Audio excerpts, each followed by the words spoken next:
You're damn right I did!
Time for the easiest pun of my career. It's time for round 2, ladies and gentlemen. To say that the response to the Punch-Out video has blown me away would be an insult to blowing. At time of recording, the video has cracked 1 million views and still climbing. Not only has the video had a big effect on me as a creator, it's apparently also had an effect on the Punch-Out fandom. Seriously, if you check out the Punch-Out wiki now, every fighter that I covered has a section about the rules they've broken. I wondered if this was because of me, but then I saw that they used the word infraction and knew it was me. I used that word about 100 trillion times in the last one, so it couldn't be anyone else. Well, today we're changing some hearts, minds, and most importantly, Wikipedia articles, because we're stepping back into the squared circle to take a look at more of Punch-Out's boxers, to see what exactly they're doing to try and one-up the current reigning and defending champion, Aaron Ryan. It's gonna be a long road, certainly, but the fighters we have lined up look like they're more than good enough competition, including one person who I seem to have forgotten in the last video, though I can't seem to place my finger on who exactly. Donkey Kong! So to start off, I feel it's important to quell or address points brought up by others about the past video. First and most commonly was Great Tiger's head covering being a religious headpiece and therefore protected, and they'd be right to say as such. A turban is often worn by Shia Muslims, and with the rules regarding women's boxers wearing full-body coverings and hijabs, I'm willing to let Great Tiger go on this one. It's not like he doesn't have 8 other rules he's breaking, he's not going to be hurting by losing one. I wouldn't want to make a ruling that God himself wouldn't agree with me on.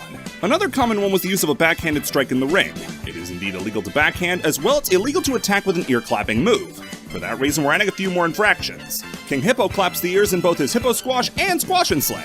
Bear Hugger's Bear Hug is quite literally just an ear clap. Great Tiger smacks you with the side of his hands when he does the Mirage Dance, as well Don Flamenco gets one for his backhanded slap. It was also brought up that Mr. Sandman did have an infraction, as he uses an overhand punch in his fight. Actually, not only are overhand punches legal, but they're an important part of boxing, only to be used when you have a height advantage over your opponent. Everybody has a height advantage over you! So Mr. Sandman's punch is clean. It's illegal, however, to hit your opponent with the side of your hand, which is exactly what I call these. So that's 1 extra point for Von Kaiser, 3 for Hippo, 1 for Bear Hugger, 2 Great Tiger, 1 for Don Flamenco, and 1 more for Super Macho Man. Still putting none of them within spitting distance of Aaron, but that's what the new crop of fighters is for.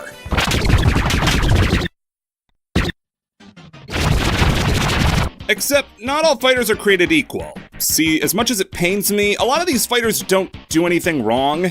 Kid Quick, Piston Hurricane, Mr. Dream, Mike Tyson, and Pizza Pasta are all too boring to be considered for the list, since they're just bog standard boxers. I know Pizza Pasta is someone that a lot of people wanted me to talk about, but trust me, the only interesting thing about him is his name. Also, if I start judging real-world boxer Mike Tyson, I'm afraid he's gonna come to my house and perform amateur brain surgery on me with his fists. My style is impetuous, my defense is impregnable, and I'm just ferocious. I want your heart, I want to eat his children. I ain't children! Other than those guys, everyone else from the arcade games and NES game has already been covered, meaning that now all that's left, Besides him, is Super Punch-Out. Categorically nobody's favorite Punch-Out game. Something to get out of the way is that almost every fighter has their coach shouting instructions to them in the ring, ranging from "Punch good!" to "Here's a knife, get him!" I'll be including any egregious examples of outside coaching in their score. The first boxer in which being Glass Joe's protege, Gabby J. Just like Joe, he seems too pathetic to be hiding any nefarious tactics, and in all fairness, he isn't. He's wearing his cheating all over his body. See, in boxing, to avoid watching two grandpas fight like a blown call at a Little League game, there are age limits on when you can box up until. Most major organizations place that somewhere around 40. After that, you leave any age bracket created and can't fight at such a high level. Gabby J is 16 years on from when his last fight should have been. 16 years of fighting past your prime, only ever losing, along with the ravages of time mean that Gabby J will be lucky if he ever walks again. This man is trying to speedrun Dementia like he's playing Everywhere at the End of Time at 20 times speed! Other than that, he's fine, but somebody needs to trank this geezer before he tries to come out to the ring with an oxygen tank. After the skippable bear hugger, piston hurricane, and bald bull, it's time to infringe on some copyright with Bob Charlie. Just do as little as possible to hide it. He's the best kind of distinct. Legally. So as you can very clearly see, he's got a headband, and what's good for the Honda is good for the Charlie, and he's already got one infraction. Something interesting to note is that since his hair is so long, he's at risk of blinding himself and potentially getting it ripped out from the roots. Overall, that leaves Charlie with 2 different rule breaks. I'm counting the hair as one since I doubt they'd let him fight like that for his own safety. Also, copyright infringement isn't counted since they're not gonna have court proceedings in the ring, so it's outside my jurisdiction. Moving on to quite possibly the most famous cheat and punch-out, Dragon Chan is most famous for being the example I brought up last time to bring up how much cheating there is. So, let's get it out of the way. First off, jumping is technically not illegal. It's dumb as hell, but it's not illegal. However, jumping onto the ropes is super illegal. I don't need to tell you that. Then there's the kick itself. Kickboxing exists, and even there you can't do this. This might as well be the most blatant foul thus far because, yeah, you obviously can't kick in a boxing match. That's the whole point. On top of that, he performs the kick in 2 unique instances, once by simply kicking and then by doing his jump kick. And not just the kick is illegal though, as his pants reach down below his knees, his shoes aren't regulation boxing boots, and while the belt does provide a line of demarcation, it in and of itself is an unnecessary accessory and is therefore illegal. Given the fact that he has experience as a kickboxer, the question has to be asked why he felt the need to drop the kick part and try straight up boxing. Up next is the boxer I was most excited to cover when we got to Super Punch-Out, and that's Masked Muscle. Being a luchador from Mexico, he's the second boxer thus far to bring an outside fighting style to boxing. And this one is even less of a fit than the last one. At least that one had the word boxing in the title. Pro wrestling is about as far from boxing as you can get. So before we get to his moves, I don't actually know what to do about one of his infractions.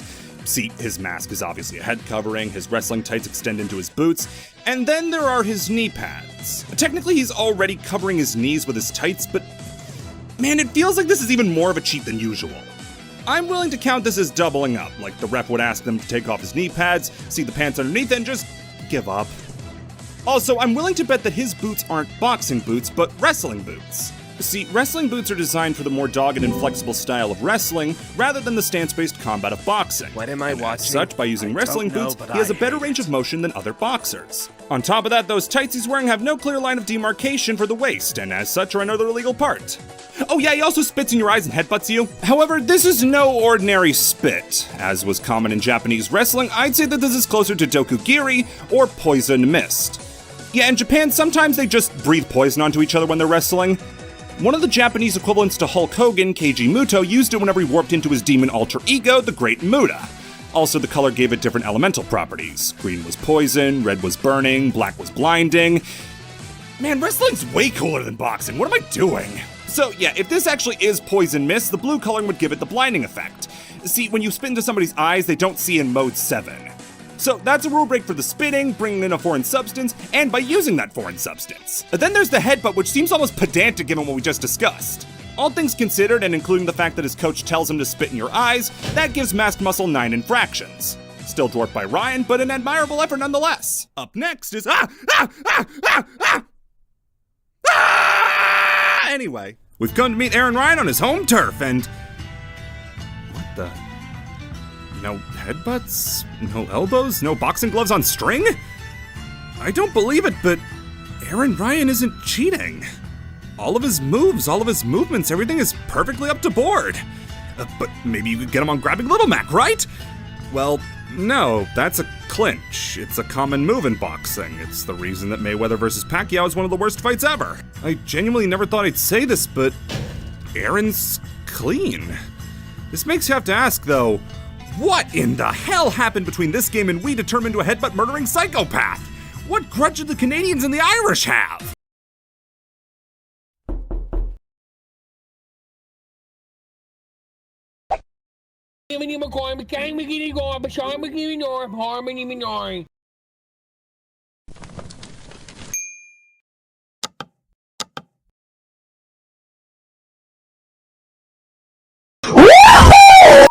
Hiki Kagero is next, and with him are a couple of really weird rules.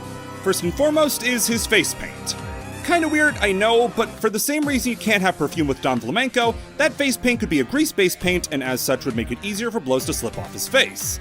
Speaking of his face, let's talk about what's on top of it. It's clear that Hiki is proud of his hair, despite graying at 19. However, it's even longer than Bob Charlie's, and as a result, it's much more likely to be told off by the ref that he either needs to cut it or get into some sort of braid. If not by just seeing it, the ref will definitely be getting the cutting shears when he sees him use his hair as a whip to smack Little Mac in the face! Once again taken from pro wrestling. So he's literally using a part of his body as a foreign object. While long hair in and of itself isn't exactly illegal, this would certainly set the precedent that it is. Other than that, all's well and good except for, oh yeah, the teleporting. Now, you may be tempted to say that this is just fancy footwork with the fact that he's a dancer. Well, let me tell you, this is fancy footwork, this is teleportation. I'm an experienced magic critic now thanks to Great Tiger, and let me tell you something, this is a classic case of teleportation. He even calls it a Mirage Dance too, he was an inspiration! That leaves Hiki with 4 infractions. Mad Clown is next, and if you thought Masked Muscle was bad, wait till you get a load of this bad boy! From the bottom to the top, he swapped his wrestling boots for clown shoes, wears overalls that don't show a clear line of demarcation and cover the knees, and is wearing a shirt which, while not illegal in an amateur fight, would be in a World Circuit fight, which, yeah, I probably should have gotten Mac on for last time, but his choice of tank top and not eye-melting blue and white t-shirt is what saved him there. The metal buckles and buttons on his overall as well are a major no-no. Also, and I only realized this after the fight had started, but his ham-shaped head is obscuring a bow tie. How cute! That's illegal. Then there's his face, and he's got 2 different types of face covering. As we previously covered, you can't have face paint, and his is even more noticeable than Hiki's, given the fact that he is, indeed, a clown. But that red nose of his is in no way naturally occurring and is definitely a way of covering the nose when getting punched, which I don't need to tell you, hurts like hell! Now as for his in-ring actions, it's more of the standard cheats like going for an express ear clap, throwing the opponent out of a clinch, trying to chop the opponent with the side of your hand, all the fun of the fair! Then there's his big one. He'll flip backwards into the air and then land on his knee. In boxing, taking a knee is considered down, and as such, he'd be one step closer to a TKO. Then there's a small matter of him throwing balls at your face. Those balls are absolutely not regulation, and add on to that, since they weren't inspected by the ref, they could be filled with concrete for all we know. And he brought 6 of them into the ring! That's 6 different counts of a foreign weapon, and then there's the fact that he actually throws them! Remember, difference between intent to cheat and actually doing it. With all that, Clown comes out to 17 infractions, which puts him just too shy of Aaron Ryan.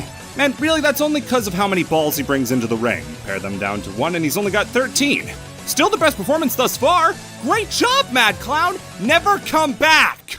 Narcissus Prince comes next, and I almost want to dock him off the bat for being a literal drooling moron. The guy doesn't want people to punch him in the face, so became a boxer. Oh, I have the best legs in the world. That's why I work as a landmine tester. So from his attire, you can see a few problems, the big one being his Ivy League vest. Not only is such upper body wear illegal, but there's a second shirt underneath. Shirts are already hard to judge, but 2 shirts is definitely illegal. Next are his boxing trunks. Those bad boys need to be open and free, but these ones are practically skin tight. Then there are his boots, or rather the lack thereof. His shoe choice is for a fresh pair of sneakers, which, while stylish, doesn't cut it. However, outside of how he dresses, he actually managed to keep it clean in the ring. So good for you, Narcissus! I put this mostly down to the fact that he's so young that he hasn't had a chance to figure out how best to cheat. Unlike our next competitor, Hoy Corlow. You thought Gabby J was over the hill? Hoy here is 78 years old. Gabby was only 56. If 40 is the age that you should stop boxing at, Hoy has been going on 38 years past his sell-by date. On top of his age, his weight is extremely distressing. The man is only 100 pounds. Don't fight him, just fucking pick him up and toss him. Then there's his clothing. A big baggy shirt, long pants, and slippers means he's broken 4 rules already. I'm also willing to say that his facial hair is way too long to be considered kosher. Then there's his fighting style. Gotta say, can't find anything wrong here. Okay, so bringing a staff into the ring is ridiculous. He's not even trying to hide it. At least Aaron had the decency to hide his flail down his pants. So Hoy not only brings his staff into the ring to hit you with, but he also throws kicks. But at least his punches are good, right? Wrong, because the only punch he throws is this one. And this is not a punch. This is an open palm strike, which you can't do. After that, he attempts to backhand you with a spin fist, which you can't do. Also, if jumping was illegal, he'd probably be worth about 10 Aaron Ryans. Despite how much people swore by Hoy dwarfing Aaron, he only gets 11. Not even the highest score in this game. Finally are the Brothers Bruiser, Rick and Nick. The most boring way to finish out a game. 2 bald-headed white guys. Oh boy, Rick Bruiser sure was a boring penultimate boss. I wonder what's next. Ooh! So let's go over shared instances of these actual palette swaps before getting into anything unique. First off, despite being the 2 top-ranked boxers in the entire world, or the entire special, I guess, neither Rick nor Nick have a definitive place of origin or age. Seeing as King Hippo had the same problem, it's safe to assume that despite their prestigious position, they don't even have a proper boxing license. Going into the fight, and honestly, they both fight the exact same, so the only main problem comes from them both using illegal elbows. Rick has both a jumping and grounded version, while Nick only uses the jumping version. Not only is an elbow an illegal move, but a jumping attack is also illegal. All this time I said jumps are allowed, never included jump attacks. That's the illegal part. So that would land Rick with 2 as he does the grounded and aerial forms, while Nick only gets 1. But Rick still does have one trick left up his sleeve. He's wearing earrings. Just like Super Macho Man, he needs to take those out before he fights, and as such lands him with 4 infractions to Brother Nick's 2. For once, the little brother wins! And that rounds out Super Punch-Out. And with that, the video's over, right? Except no. No, it couldn't be over. Of course, people were asking for Super Punch-Out, but what 10 times as many people were asking about was for one King of Kongs. So let's bite the bullet. Let's talk about Donkey Kong.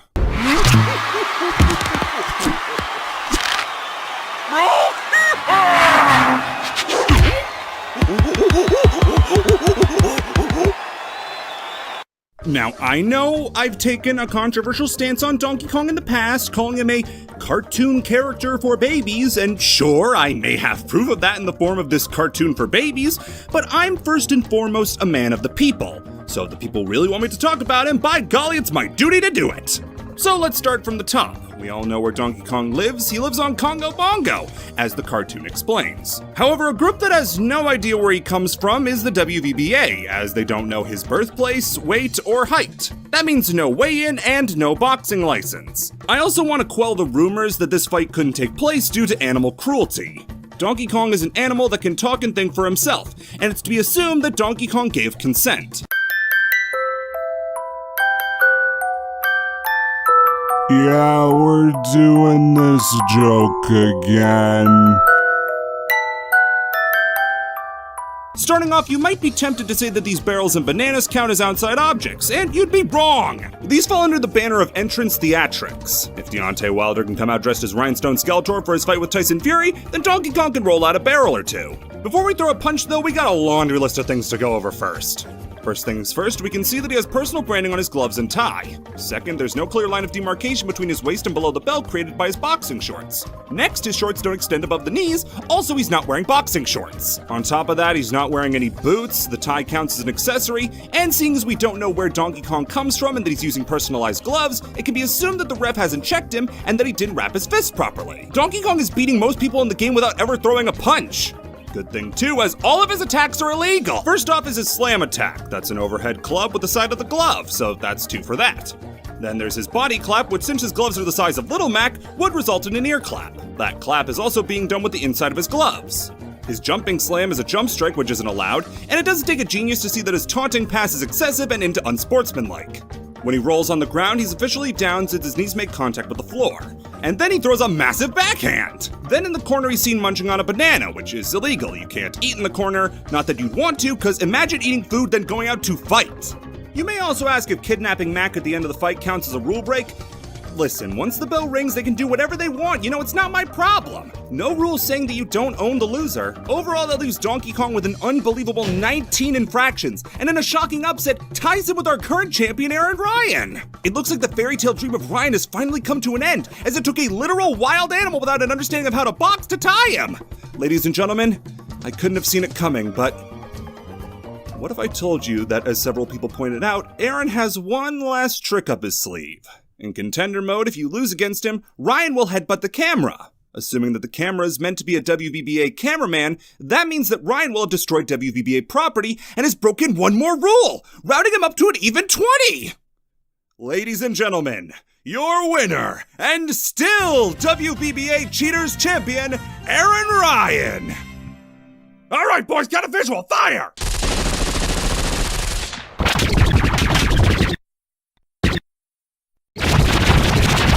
Instead of ending one of these with a gag, I just want to take a moment to say thank you. Everyone who watched the last one of these helped support me through incredibly selfless donations and just made the impossible seem possible. You've impacted my life in a way that I'd completely written off. I can only hope that my stupid video helps your day by making it just a little bit better by being funny. And all I can hope is that the rest of these are just as fun as this one. And to finish this one off in the spirit of the first one, with all these new rule breakers on the scene, I think this redesign of Mac is a little outdated. Much better.